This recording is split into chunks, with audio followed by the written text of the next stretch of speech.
14-98, State of Arkansas versus Amber Dimmers. You're appearing at this time for purposes of changing your plea on the charges in this case, is that correct? Yes, sir.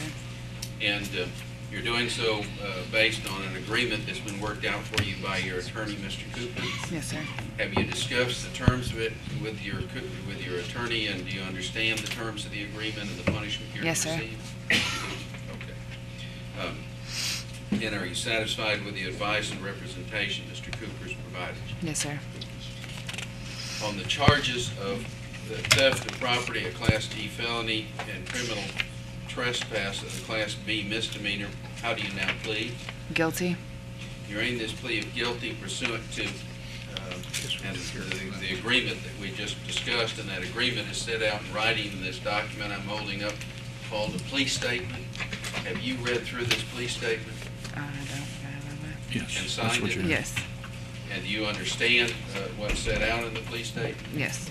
You then understand the nature of the charges against you and the full range of penalties you're facing? Yes, sir. You understand the rights that you give up or surrender by pleading guilty? Yes, sir.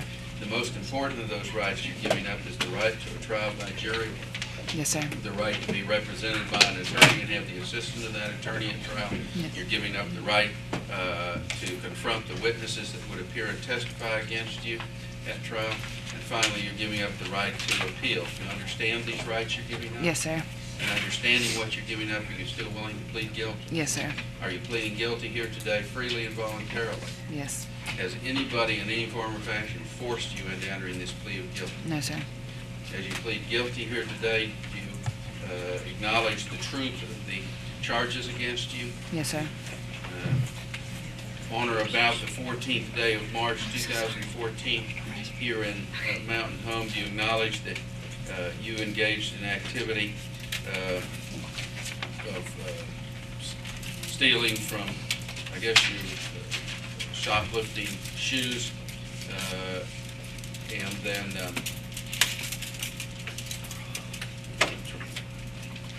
trespassing by being on the premises without, I guess some of the shoplifting took place at Walmart, and they had already entered an order that you were not to appear on the premises. Is that correct? Yes, sir. Based on those statements, the court will find the defendant has freely and voluntarily entered a plea of guilty, done so after consulting with an attorney, and has acknowledged the facts that constitute the crime. The court will formally accept the defendant's plea of guilty, finding the defendant guilty of the offenses of theft of property, a Class D felony, and criminal trespass, Class B misdemeanor. In accordance with the agreement in this case, the court is sentencing the defendant to 6 years supervised probation on the felony and 30 days of probation on the misdemeanor, both subject to the standard terms and conditions of probation of this court. Those sentences run concurrent with each other. The court is imposing $200 in court costs, a fine of $1,000, a public defender user assessment of $50, public defender fee of $150. There is a statutory DNA fine of $250 and a book administration fee of $20. The court is ordering the payment of restitution in the amount of $3,595.96. All of those financial amounts I just set out will be due and payable as a term and condition of probation, payable at a minimum rate of $100 per month, beginning within 30 days of this date. Judge, $2,000, the restitution's been paid. We have to top it up for error as to the recipient. No. Wrong. Is that correct? No, that's not on hers. Okay. Would have been nice. The court is directing those payments will be made $100 per month, beginning within 30 days of this date, starting within 30 days of this date. Is the amount of restitution accurate? Yes, sir. Yes, it is, Now, Judge. 2,000 has been paid. And 2,000 has been paid. No, Judge, I'm sorry. that will be in Ms. Bridges' case, Okay. but in Ms. Eimer's case, there's no restitution that has been paid. Okay. All right. Very well. So I would just leave it as it's in the agreement and in the terms and conditions of probation. That is All correct, right. Your Honor. The court is, at this time, signing the written terms and conditions of probation, which are presented along with the plea statement, making them an order of the court. As previously stated, Ms. Heimers will be required to comply with the terms and conditions of probation, and I'm going to direct that she'll meet with the probation officer at this time to get set up on probation and to go over those written terms and conditions of probation. I note that you've already signed them, indicating that you read, understand, and will comply with them. I want to make sure if you have any questions when you're meeting with the probation officer, you bring those up and get set up, as you get set up on probation. All right. You may be excused at this time. All cases 2014-44, 2014-57, 2014-76, State of Arkansas versus Lonnie Tolliver.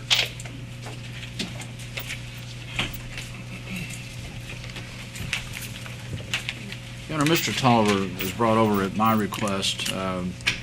Mr. Tolliver has been held in jail, I think, for approximately 80 days. He's got a bond of over $100,000. Your Honor, today, and this is through no fault absolutely of the prosecutor's office, but today we were finally given discovery in Mr. Tolliver's case, and I don't know, I assume that is full discovery, but it came about after I called that to the attention of Mr. Kincaid's office. Your Honor, Mr. Tolliver has in the courtroom today his aunt, Donna Tolliver, and his mother, Joy Delino. If his bond is lowered to an amount of approximately $10,000, they have told me that they can bond him out. Your Honor, we understand that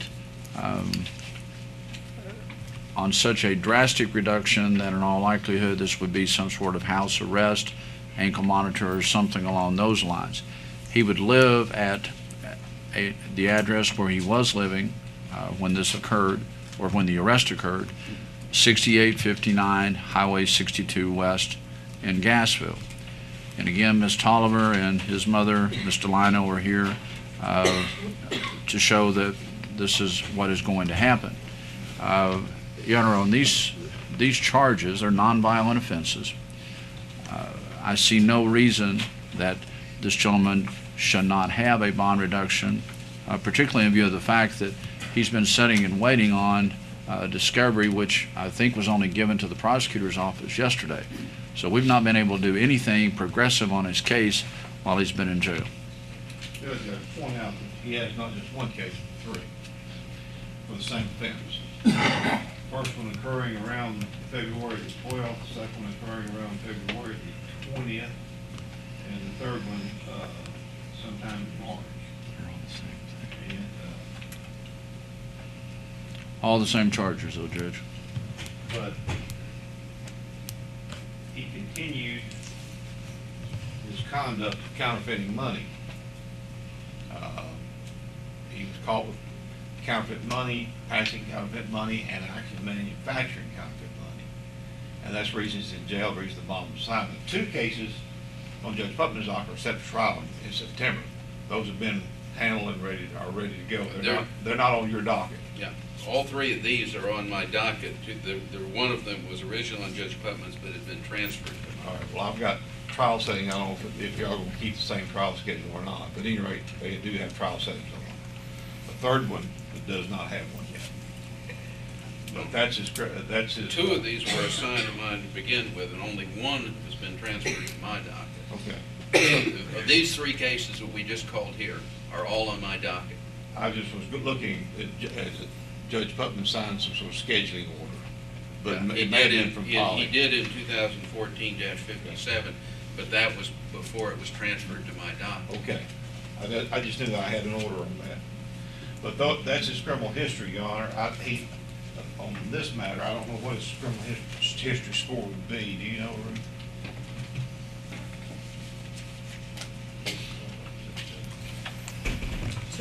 He's got a criminal history score of 2, Your Honor.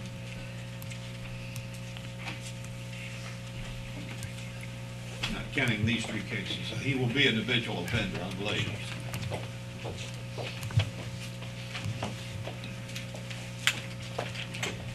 We have, this court has him scheduled for jury trial in 2014-44 in September. In 2014-57, Judge Putman had him scheduled for, before the transfer to my docket, had him scheduled for jury trial in September, but it's now been transferred, and so we'll have to enter a new,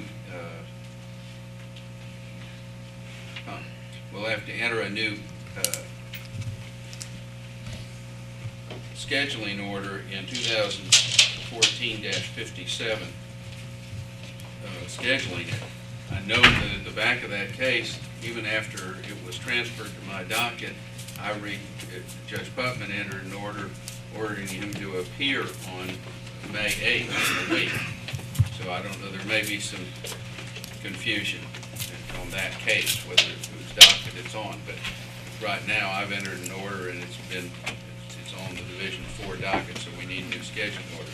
2014-76, once again, is set for trial in October in this case. So they're all are or will be set for trial in the fall as soon as possible. Now the issue is he's on bond. He has family locally He does, Your Honor. and a place to bond out to. He does, Judge.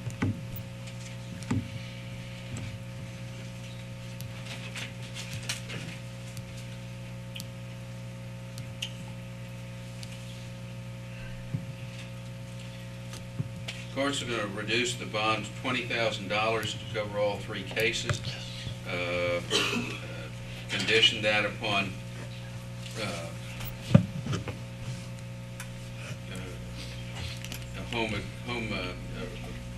if we can have we need to have a identified address, and I want him on ankle monitoring, and he'll have a curfew of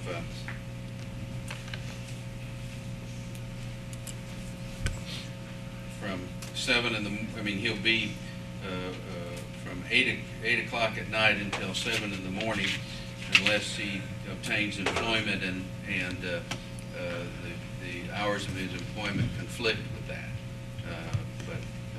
And then if they do conflict, then we'll modify the hours of the curfew to allow him to work. But those will be the order of the court.